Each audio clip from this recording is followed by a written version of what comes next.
सुंदर गोपालम उर्वनमालम नयन विशालम दुःखहरम वृंदावन चंद्रम आनंद कंदम परमानंदम धरणीधरम वल्लभ घनश्यामम पूर्ण कामम अत्यभिरामम प्रीतिकरम भज नंद कुमारम सर्व सुख सारम तत्व विचारम ब्रह्म परम।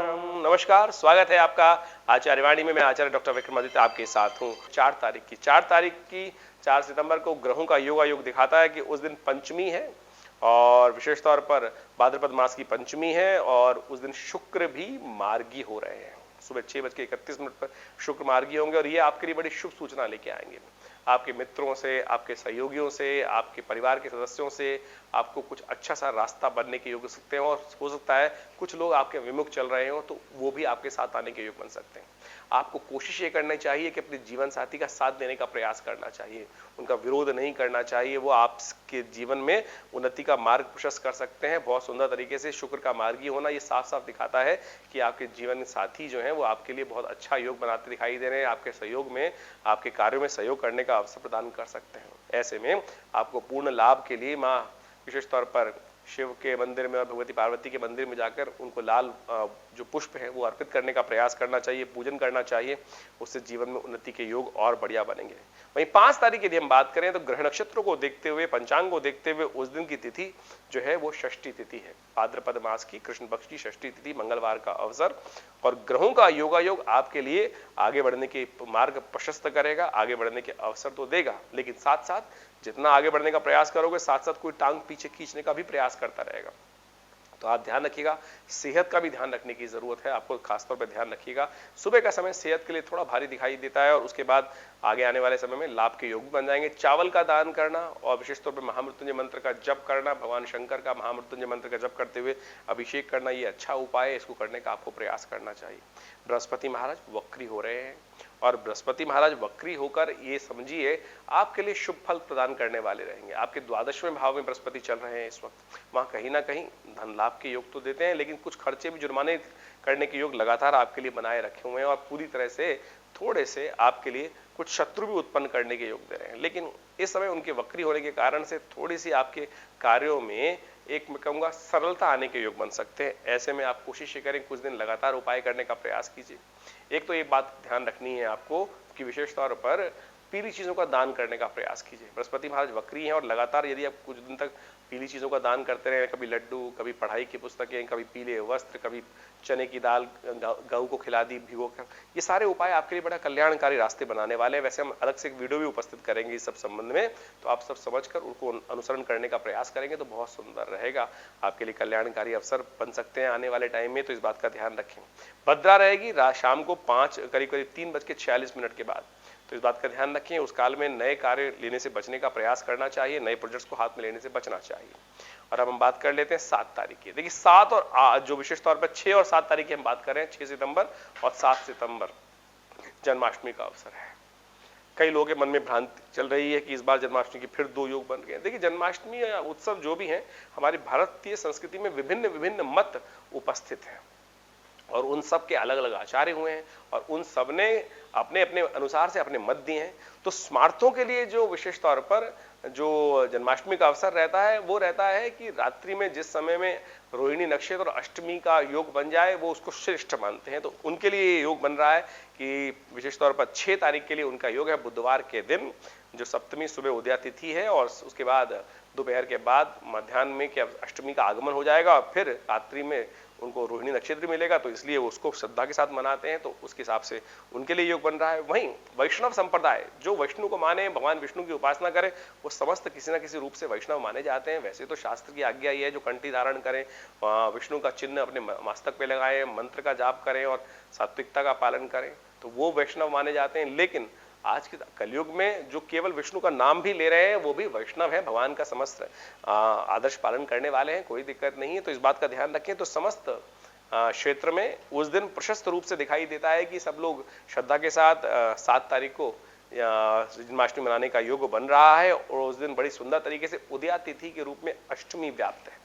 और मध्याह्न तक है और बड़ी सुंदर तरीके से उस दिन रोहिणी नक्षत्र भी है और रात्रि तक वृषभ राशि में चंद्रमा चल रहे हैं करीब करीब 11:15 बजे तक। तो सुंदर है, बड़ा सुंदर योग है और ऐसे में भगवान का स्तवन करने का सुंदर अवसर आपको मिल रहा है। षोडशोपचार भगवान का पूजन करें, भगवान को पुरुष सूक्त का जो पाठ है वो करके सुनाएं, भगवान के नाम का संकीर्तन करें, यज्ञ करें, व्रत अवश्य करें। देखिए कहा जाता है कि कोई व्रत करो ना करो, जन्माष्टमी का एक साल में एक ऐसा व्रत आता है कि कैसे ही पाप किए हों, कुछ भी पाप हमारे अज्ञानतावश भी बहुत सारे अशुभ कार्य हो जाते हैं, उन सब से निवृत्ति का मार्ग बन जाता है केवल इस जन्माष्टमी पर जो व्रत कर लेता है भगवान के नाम का स्तवन। व्रत का मतलब क्या होता है? उपवास।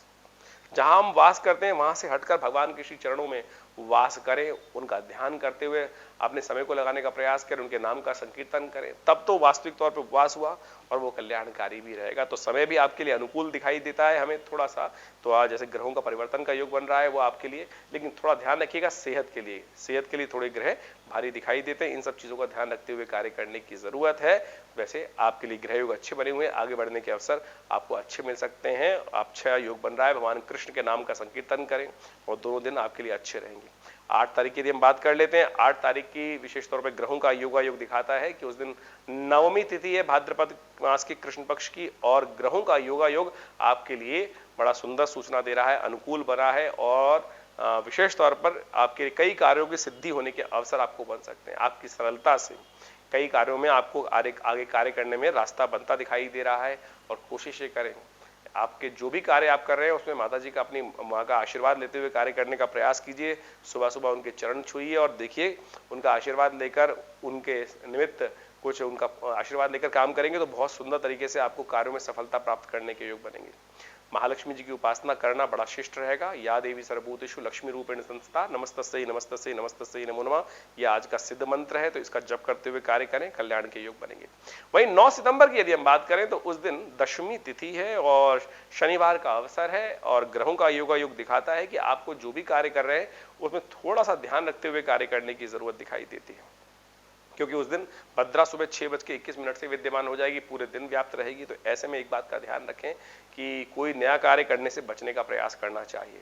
शनिवार है इस दिन और ग्रहों का योगा योग दिखा रहा है कि शनि के अनुकूल करने का आपको प्रयास करना चाहिए, क्योंकि मंगल शनि का षडाष्टक योग चल रहा है।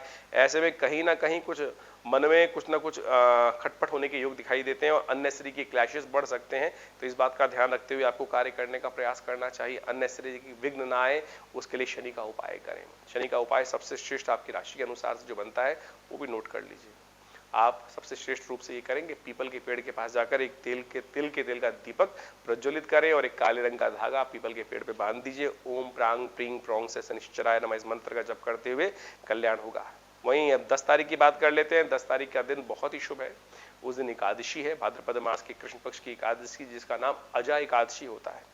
और अजा एकादशी के साथ साथ ग्रहों नक्षत्रों का भी बहुत परिवर्तन होने के योग बन रहे हैं। चंद्रमा भी परिवर्तन होकर एक तरह से बड़ा सुंदर भाव में जा रहा है, शुक्र के साथ योग बनाने वाला है और ये शुक्र के साथ धन आगमन की सूचना देता है, आपके पुरुषार्थ में बहुत अच्छा सा लाभ देने के योग देता है। लेकिन कई कार्यों में ऐसा ही बन सकता है कि बहुत सारे लोग आपके कार्यों को, समय को बर्बाद करने के योग बनाए। तो कोशिश ये कीजिएगा थोड़ा स्वार्थी बनकर अपने कार्यों में अपने समय को लगाने का आपको प्रयास करना चाहिए। अजा एकादशी है। अजा एकादशी का एक बड़ा श्रेष्ठ महत्व शास्त्र के अंदर बताया गया, जिसके अंदर कहा जाता है कि हमारे द्वारा किए गए इस जन्म में बहुत सारे कार्य होते हैं, लेकिन पूर्व जन्म के अपराध भी बहुत सारे होते हैं कई बार, जो हमारे इस जन्म में हमारे भोग बन के हमारे समक्ष में आ जाते हैं और उसके कारण से कई कष्ट होने के योग बन जाते हैं। शास्त्र में कहा गया है कि अजा एकादशी के दिन पूर्व जन्म में किए गए जो अशुभ कर्म है उनसे भी आप निवृत्ति का मार्ग बना सकते हैं। तो उस दिन चावल का त्याग करना चाहिए, भगवान विष्णु की उपासना करनी चाहिए, व्रत का पालन करना चाहिए और अपने पितरों के निमित्त तर्पण इत्यादि भी करना चाहिए। इन समस्त कार्यों को कर कर आप सुंदर तरीके से अपने कष्टों का, कई बार क्या होता है कि हमारे जीवन में हम कार्य कर रहे हैं लेकिन चाहते हुए भी हम कुछ पितरों का भार हमारे जीवन में इस प्रकार का होता है, पूर्व अर्जित जो कर्म है उनके अनुसार ऐसा भार बन जाता है कि उससे निवृत्त हो ही नहीं पाते हैं। तो उनकी निवृत्ति के लिए भगवान का स्तवन करना, भगवान का ये विशेष तौर पर कृष्ण का जाप करना, भगवान कृष्ण के मंत्रों का जाप करना, नमो देवी, विशेष तौर पर नमो भगवते वासुदेवाय, और अपने पितरों के निमित्त तर्पण करना, ये बहुत शुभ कार्य है जिसके द्वारा आप पूर्व जन्म में कृत कर्मों का आप क्षय कर सकते हैं और अशुभ कर्मों का विशेष तौर पर शुभ में परिवर्तित कर सकते हैं। तो ऐसे में अपने पितरों के निमित्त तर्पण कराने की व्यवस्था करनी चाहिए। ये सारे कर्म आप कर बहुत सुंदर तरीके से लाभ के योग बना सकते हैं। और जिनको कोई दिक्कत हो, कहीं नहीं करा पा रहे हैं, तो हमने विवेकानंद योगाश्रम में सुंदर व्यवस्था रखी है कि अपने पितरों के निमित्त तर्पण कराने के लिए, गायत्री जप कराने के लिए, गायत्री जप कराने के लिए, पितृ गायत्री का जप कराने के लिए आप आश्रम से संपर्क कर सकते हैं। फोन नंबर्स आपके सामने स्क्रीन पर चल रहे हैं। और आप देखिएगा कई बार क्या होता है, पूर्व अर्जित कर्म इतने परेशान करते हैं कि हम कुछ भी कर्म कर रहे हैं, शुभ कर रहे हैं, लेकिन उनका फल ही नहीं मिल पा रहा है। तो ऐसे में पितृ शांति के लिए सुंदर तरीके से इस अजा एकादशी का उपयोग करने का प्रयास कीजिए। देखिए कल्याण के योग बनेंगे, लाभ होगा। धन्यवाद।